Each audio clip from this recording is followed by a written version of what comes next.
তুরস্কের বিভিন্ন মসজিদে বড় বড় ফেস্টুন দিয়ে লেখা থাকে তারাবির নামাজে, জামাতের নামাজে মুরব্বীরা যখন সামনে নামাজ পড়বে, পিছন থেকে যদি ছোট বাচ্চাদের চিল্লা চিল্লি আর কিচির মিচির শব্দ শুনতে না পাওয়া যায়, তাহলে ভবিষ্যৎ প্রজন্ম নিয়ে আপনারা চিন্তিত থাকুন।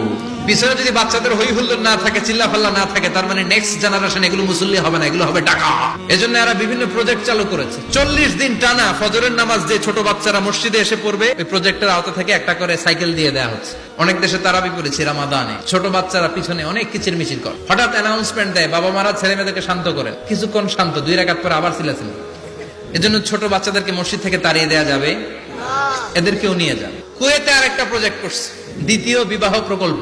কি কাজ এই প্রকল্পের? তারা ঘোষণা দিল মসজিদে ফজরের সালাতে মুসল্লি পাওয়া যায় না, তো যারা যারা ফজরের নামাজে মসজিদে আসবে না, তাদেরকে মসজিদের টাকা দিয়ে দ্বিতীয় বিবাহের ব্যবস্থা করে দেওয়া হবে।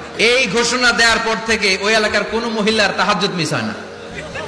ফজর তো অনেক দূরে, তাহাজ্জুদের সময় থেকে হাজবেন্ডের ডাকা শুরু করে মসজিদে যাও, কারণ মসজিদে না গেলে দ্বিতীয় বিয়ে আছে না নাই? সুবহানাল্লাহ কইবেন না? What a project, what a project, কত চমৎকার প্রজেক্ট। এই প্রজেক্ট গুলো নেওয়ার দরকার আছে না নাই? বিশ্বনবী একবার আসরের নামাজের সেজদা লম্বা করে দিলেন। সাহাবারা বললেন, নবী নামাজের পরে ধরলেন, অসুস্থ হয়ে গেলেন নাকি, অথবা কোরআনের আয়াত সেজদা অবস্থায় নাজিল হয়ে গেল নাকি?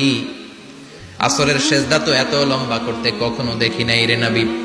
বিশ্বনবী বললেন, না, অসুস্থ হই নাই, কোরআনের আয়াত নাজিল হয় নাই। আমি যখন সেজদায় লুটিয়ে পড়েছি, আমার কলিজার টুকরা নাতি হাসান আমার কাঁধের উপরে চেপে বসেছে।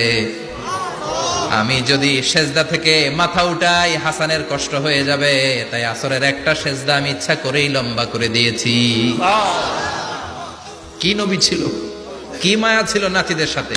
হাসান হুসাইন, বিশ্বনবী যে নবী হচ্ছে সব নবীদের সর্দার, ওই নবীরে ঘোড়া বানায়া, বিশ্বনবীর বাবরি চুল ছিল তো, ওই চুল ধরে এরকম ঘোড়া ঘোড়া খেলতো। বিশ্বনবীর কাঁধে বসে বিশ্বনবীর বাবরি চুল টেনে টেনে কয়, এটা আমার ঘোড়া। হাসান হুসাইনের গায়ের এমন কোন জায়গা নাই যে জায়গায় বিশ্বনবী চুমা দেয় নাই। আর বলতেন, রাইহানা চাইনি ফিদ দুনিয়া, হাসান আর হুসাইন হলো আমার দুনিয়ার সুগন্ধি। সাইয়্যিদা শাবাবি আহলিল জান্নাহ, জান্নাতীরা আপনারা যারা জান্নাতে যাবেন, আপনাদের সামনে 2টা পতাকা থাকবে, একটা থাকবে হাসানের হাতে আর একটা হুসাইনের হাতে।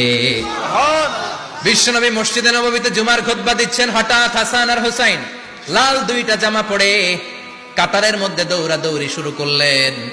বিশ্বনবী খুতবা থামিয়ে দিলেন, মিম্বার থেকে নেমে হাসান হুসাইনকে 2 হাতে টানতে টানতে মিম্বারের উপরে নিয়ে আসলেন, যাতে মুসল্লিদের ডিস্টার্ব না হয়ে যায়।